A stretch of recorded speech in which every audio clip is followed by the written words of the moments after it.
Hello, everybody. My name is Brandon, aka B Vicious, and I am an excited Bills fan. And to show my excitement for the upcoming 2015 NFL season, I have decided to put a prediction for all 32 NFL teams up on the internet.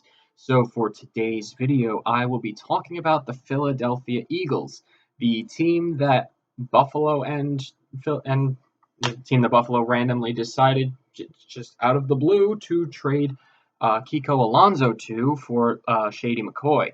So this is going to be a very interesting team. So I guess let's start talking about you guys. I've been My best friend is a Philadelphia Eagles fan, and I got to tell you, you guys are by far the hardest team to figure out what's going on.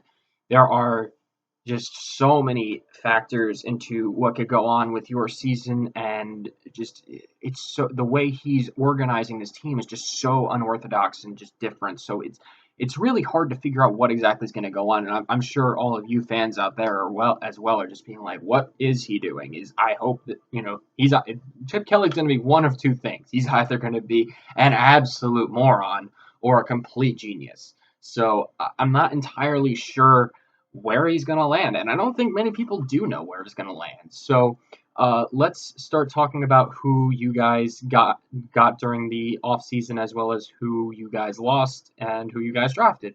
So as I brought up, you guys traded LaShawn McCoy for Kiko Alonso, and I think you guys are going to get. I think it's a great trade for both teams. I think that it's a good trade for us in the short term, but it's a great term. It could be a great trade for you guys in the long term. It'll more likely will be, as long as Kiko Alonso stays healthy, which seems to be a problem. He's had two ACL injuries in 4 years, I think it is, and now apparently he has a concussion. So that was one of the reasons we shipped him out, was because while he's an amazing player, I honestly really hope he does, he ends up having a great career with you guys, even though it would hurt to see that awesomeness not be on our team. He's just a great player, and I'd love to see him succeed, and I hope he does well for you guys. It's just the injury problems. Okay, so you guys also picked up Byron Maxwell to shore up your defensive backfield. You picked up DeMarco Murray from the rival Cowboys, which is huge. However, he's going to have question marks too. He ran the ball so much last year, so you don't. It's worth bringing up.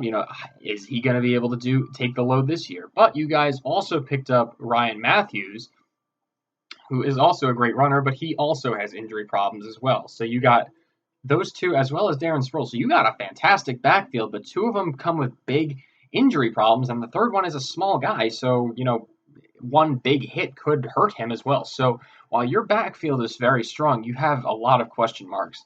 And then you guys traded away Nick Foles for Sam Bradford. And in my opinion, that was a very dumb trade.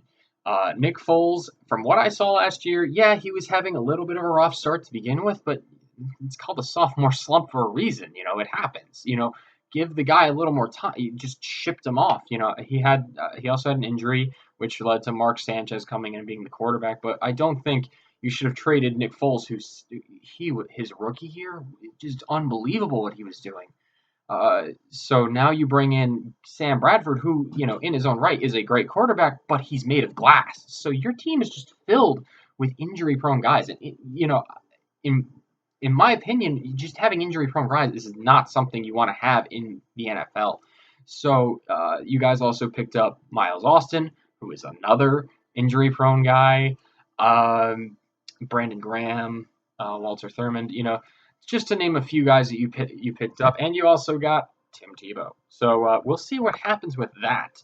Now moving on to who you lost. You lost Nate Allen, James Casey, Trent Cole, Bradley Fletcher, Jeremy Maclin, Evan Mathis. Just to name a few. So some of those, Jeremy Maclin's a big loss. Trent Cole's pretty big also. Nate Allen. Honestly, in my opinion, the biggest one is going to be Nick Foles if Bradford ends up getting hit again and just going down for the season. So in my opinion, I would have rather had Nick Foles. If Nick Foles is on the Bills, forget it, Super Bowl. Like that's my opinion. So And then you guys in the draft, you picked up Nelson Aguilar. I don't know how to pronounce it, but out of USC, a wide receiver, so giving Bradford another weapon. Eric Rowe, the cornerback from Utah, and Jordan Hicks, the inside linebacker from Texas. So all in all, you've once again had a very interesting offseason. Just this season's going to be very interesting for you guys. So I guess let's go into the season and see what you guys do. So first you start out at Atlanta, and I think that you guys will be healthy enough, and their defense is just not going to be able to handle you guys. So I put that down as a win for you. And then Dallas comes to town, and I feel you guys are going to split the home series for that one. So since it's in Philadelphia, you win this one, and then you go out to face the New York Jets.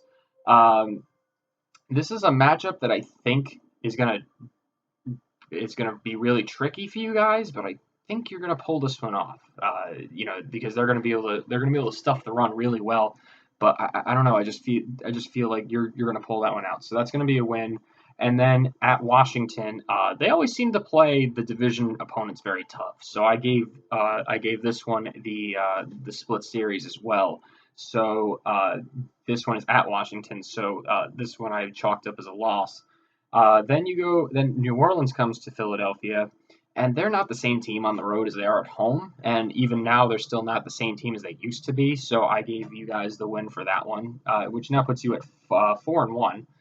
Then you face the New York Giants at home, and I just feel that the Giants are gonna win this one. I'm not sure. No real explanation. I just think they're gonna win this one. Then you guys go out to Carolina, and I think that this is the year that Cam Newton is really going to take that next step and start to really, he's already been a pretty good, a solid quarterback, but I think this is the year he's going to really start to, shine a little more. So I think he's going to overwhelm you guys, and that'll be a loss. So you guys are now at 4-3 going into the bye. Then you face Dallas in Dallas, which, as stated, that was going to be a split series. So this one you lose. Now you're 4-4. Then you face Miami at home, which, while I said the Jets are going to be a good matchup for you guys, the Dolphins are going to be even better with Ndamukong Suh. So I think the Dolphins are going to take this one, and they have a better offense than the Jets. So now it's 4-5. Then you face Tampa Bay, which Tampa Bay is. I don't expect Jameis Winston to be a world beater and really do much in his rookie year. So I think you guys take that one probably by 2 scores. Then you go out to Detroit, and Detroit without Ndamukong Suh with the running game, you guys should take care of that one as well. Then you go out to New England, and by now Tom Brady's rolling. Assuming that the suspension happened in the beginning of the fourth, I still don't know. We still don't know what's happened yet with that. So as long as he's playing, assuming that it's just the first 4 games he's played, I think they're going to take that one. Then we come to town. So let's talk about this one. I think we are going to lose this one. I think you guys are going to take this one. You guys are catching us. We have 5 road games and 5 out of 6 road games in November, like around that time, are on the road, and it's just going to be a tough thing. And you get us towards the back end of it, so I think you're going to get a pretty tired Bills team, and you're going to be the benefit of a difficult schedule for us. So I gave that one to you. Then you guys face Arizona, who I think is going to be a very tough opponent. They've got a solid defense, and then Carson Palmer, as long as he can stay healthy, is going to be great. I think they have a lot to prove this year. They've been on the bubble. They've been close past 2 years, but they were beyond injury prone last year. So I think they're going to take that one. And then you face Washington at home, which, as I stated, I think that's going to be a home. It's a split series, so you guys are going to win this one. And then you face at the Giants, and I think you guys are going to come up short of a Miracle at the Meadowlands, and unfortunately lose and end up getting swept by the Giants this year. So, with that being said, I actually put you guys at 8-8. Realistically, I put you at that record simply because there are just so many X factors to your team and what could go right, what could go wrong. I don't know what to say about your team, so I just gave you the 500 mark and said, let's see what happens. If I'm right, I'm right. If I'm wrong, I really it's okay. Like you guys are just like I said, you guys are very tough to judge. You guys got a solid defense, you got a solid running game, but there's so many questions with your team. And if you guys are being run by, if Sam Bradford goes down, I don't think Mark Sanchez or Tim Tebow are really gonna lead you anywhere. So that's just my opinion. So what do you think? Do you think Chip Kelly's doing all the right things? Do you think what he's doing is hogwash? Do you think my 8-8 is fair to say when there's so many variables with your team? Um, just let me know. Feel free to comment in the comment box below. Would love to have a discussion with some Philadelphia Eagles fans on the upcoming season, and I wish you guys the best of luck.